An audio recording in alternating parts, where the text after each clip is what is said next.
Si tu es à la recherche de la meilleure plateforme pour construire ton site de thérapeute, de coach ou de praticienne de bien-être, peut-être as-tu entendu parler de Showit, qui est une nouvelle venue sur le marché francophone. Dans cette vidéo, je vais te donner mon avis sur les avantages et les inconvénients de Showit, notamment par rapport à Squarespace. Si tu ne me connais pas encore, je suis Carole, je suis la fondatrice de Mon Marketing Holistique et j'aide les praticiens du bien-être à ancrer dans la matière leur grande vision en les aidant à créer un site internet aligné stratégiquement et énergétiquement. Donc pour commencer, je dirais qu'il n'y a pas de plateforme idéale en soi pour créer ton site de thérapeute, mais chaque plateforme a des avantages et des inconvénients et il s'agit donc de choisir la meilleure plateforme pour toi. Et même si moi j'ai maintenant recommandé une plateforme qui est Squarespace, plus particulièrement pour le thérapeute et les praticiens de bien-être, eh bien ça peut se jouer au cas par cas et il y a des cas pour lesquels certaines plateformes seront peut-être plus adaptées pour toi, tout dépend de ta situation particulière. Donc c'est ce que je vais voir avec toi. On va donc étudier aujourd'hui Showit pour voir si, comme ça tu auras tous les avantages pour savoir si c'est adapté à toi ou pas. Donc pour te resituer, moi je crée uniquement aujourd'hui des sites sur Squarespace, mais j'ai utilisé WordPress pendant 8 ans et je connais aussi très bien Wix pour avoir transféré de nombreux sites de clients de Wix vers Squarespace. Mais comme je vois qu'il y a pas mal de web designers, notamment aux États-Unis, qui ont basculé de WordPress vers Showit ou parfois de Squarespace vers Showit, eh bien je me suis dit que j'allais faire ma petite enquête pour toi afin de pouvoir te donner mon avis éclairé sur Showit. Donc on va commencer par les points forts de Showit. Donc Showit, ce qu'il permet, c'est une personnalisation vraiment très avancée du design de ton site. Il a ce qu'on appelle un builder, c'est-à-dire quelque chose qui va te permettre de faire glisser, déposer, et tu vas pouvoir partir d'une page blanche au lieu de partir d'un modèle comme c'est le cas dans Wix et dans Squarespace, et faire plus ou moins ce que tu veux sans avoir besoin de savoir coder, en glissant et en déposant les éléments qui t'intéressent. Donc, si tu as plein d'idées, plein de créativité, c'est très bien, puisque tu as vraiment des fonctionnalités avancées à ta disposition. L'autre point fort, c'est que tu vas avoir davantage de possibilités pour designer la version de ton site qui va apparaître sur mobile. Parce que tu peux, contrairement à Squarespace, tu vas pouvoir faire un design différent qui va s'appliquer uniquement pour la version mobile de ton site par rapport à la version desktop, ce que s'appelle desktop, c'est-à-dire en grand écran, qui n'est pas vu depuis un mobile. Donc sur Squarespace, tu peux le faire, mais il y a moins de fonctionnalités, c'est moins les customisations, on va dire, sont pas aussi avancées que sur Showit.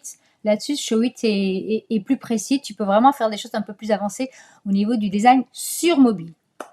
Alors, donc ça, c'est vraiment les points forts de Squarespace. C'est pour ça qu'il y a beaucoup de web designers qui choisissent Showit parce que eux qui maîtrisent le web design, eh bien, ils ont davantage, on va dire, d'espace pour donner libre cours à leur créativité avec Showit.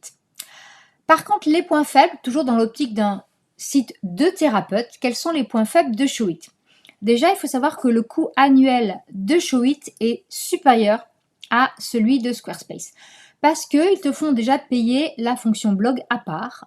Il faut donc débourser 84 € de plus pour avoir la même fonctionnalité sur Showit que pour Squarespace. Donc pour mémoire, pour Showit, c'est environ 288 € annuels et sur Squarespace, c'est 204 €. Donc on a à peu près environ 80 € de différence. Autre chose, c'est des fois des petites choses, mais moi je trouve que c'est quand même, certaines sont importantes. La sauvegarde automatique de ton site, sur Squarespace, elle se fait, à chaque fois que tu fais une modification, elle est enregistrée, comme ça tu ne perds rien. Sur Showit, elle se fait que toutes les 10 minutes. Donc si tu as une coupure d'électricité, dommage pour toi, tu as perdu tout ce que tu as fait dans les 10 dernières minutes. Donc attention à ça, c'est pas automatique tout le temps, c'est automatique que toutes les 10 minutes. Un point qui peut te poser problème, mais uniquement si tu souhaites héberger des formations sur ton site Squarespace, que moi je recommande à mes clients d'utiliser pour héberger des choses qu'elles donnent à leurs clients de façon régulière, ou bien même si elles veulent faire une mini-formation sur Squarespace, c'est tout à fait possible, c'est que sur Showit, l'espace de stockage est limité à 20 GB. Donc si tu vas vouloir mettre des vidéos, ça va vite poser problème parce qu'on va vite atteindre la limite. Un autre point que je trouve un peu surprenant, c'est que la fonction blog, on a vu qu'elle était payante sur Showit, mais elle est pas sur Showit, elle est sur WordPress. C'est-à-dire que en fait, tu ne te débarrasses pas complètement de WordPress en étant sur Showit.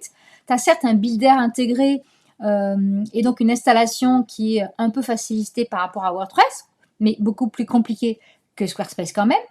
Mais en fait, tu dois quand même passer par WordPress pour bloguer. Et pour avoir blogué sur Squarespace, franchement, je préfère de loin Squarespace à WordPress, parce que j'ai fait les deux. Et ce que j'adore moi dans Squarespace, c'est que quand je publie un article, j'ai mis mes comptes associés automatiquement, et bien ça se publie, mes articles se publient automatiquement sur ma page Facebook ou sur mon compte Pinterest. Donc ça, c'est quand même une super fonctionnalité que j'apprécie beaucoup sur Squarespace. Un autre point à prendre en compte, c'est que dans Showit, il n'y a pas de boutique e-commerce intégrée. C'est-à-dire que, excusez-moi, c'est mon chat, c'est-à-dire que si tu veux intégrer une boutique e-commerce, il va falloir que tu utilises une solution externe, comme celle que tu veux, enfin peu importe, mais tu n'as pas dans le Showit, il n'y a pas la fonctionnalité boutique comme il y a dans Squarespace. Et si tu veux vendre des produits sur Squarespace, c'est très simple, tu as juste qu'à créer des produits et automatiquement tu vas pouvoir les vendre sans avoir besoin de créer une boutique externe. Donc c'est vraiment beaucoup plus simple sur Squarespace sur ce coup-là. Après, si on veut chipouter aussi, il y a moins de polices disponibles sur ton site Showit, puisque dans Squarespace, tu as accès à l'intégralité des polices Adobe Font, c'est-à-dire que vraiment, pour pas trouver une police sur Squarespace, il faut être très très difficile, alors qu'elles ne sont pas disponibles dans Showit. Donc ça, c'est du détail. Pareil, au niveau, si on va aller regarder au niveau du détail, ben, quand tu vas insérer un formulaire dans Showit, il y a moins de fonctionnalités que dans Squarespace, où vraiment tu peux faire des choses un peu plus avancées. Si tu veux poser des questions à tes clients ou avant un rendez-vous, tu as quand même pas mal de fonctionnalités dans Squarespace qui ne sont pas disponibles dans Showit. Un autre point, par contre, je trouve quand même problématique sur Showit, c'est que si tu souhaites ajouter ton feed Instagram en bas de ton site, eh bien, tu dois encore payer parce que tu dois prendre une extension et gérer une extension à part qui, elle, est payante. Alors que dans Squarespace, c'est intégré, tu as juste qu'à cliquer sur feed et mettre ton user de compte Instagram et automatiquement, c'est ajouté. Et un point important pour certaines de mes clientes, si tu es comme certaines de mes clientes qui sont parfois fâchées avec la langue de Shakespeare, eh bien le service client de Showit, à ma connaissance aujourd'hui, est toujours uniquement en anglais. Et de ce que j'ai eu, les avis sont un peu différents, mais apparemment il serait un peu moins réactif que celui de Squarespace qui, pour le coup, là je le connais très bien, ils sont super pro et super actifs et c'est ce que me retournent aussi mes clientes. Et tu peux surtout leur écrire aussi en français. Voilà. Donc mon avis, en tant que web designer spécialisé dans les sites de praticiens du bien-être, ça va être que Showit, c'est sûr qu'il offre davantage de liberté de design et que si tu es web designer, eh bien c'est super parce que vraiment tu as les connaissances et la créativité qui va te permettre de partir d'une page blanche et de faire ce que tu as en tête. Sauf qu'il est possible que toi, en tant que praticien de bien-être, tu ne saches pas quoi faire en partant, que ce soit au contraire bloquant, parce que si tu pars d'une page blanche, tu vas peut-être pas savoir quelle page il faut créer, comment les créer et quelle est l'architecture du site avec un parcours client qui va servir l'objectif de ton site. C'est pour ça qu'en partant d'un modèle, tu n'as pas ça à penser, c'est déjà pensé pour toi. Et c'est énorme, parce que le parcours client, c'est ça qui fait que ton site va convertir ou pas.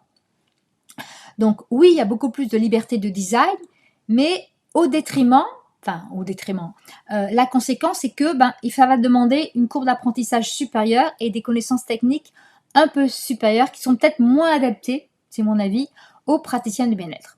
Justement, ce que mes clientes apprécient dans Squarespace, c'est que c'est simple et que tout est intégré. C'est qu'il y a la possibilité de...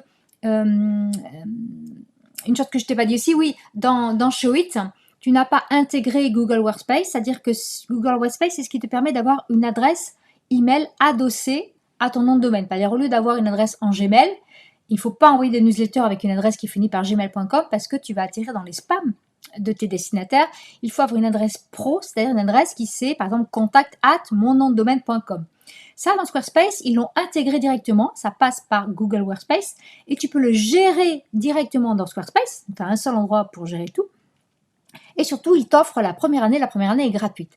Dans Showit, tu ne l'as pas ça, donc il faut encore gérer ça à l'extérieur. Donc c'est un autre point. Donc ce qui est bien dans Squarespace, c'est que tout est intégré, tout est au même endroit, donc vraiment, tu risques pas d'oublier de mettre à jour quelque chose.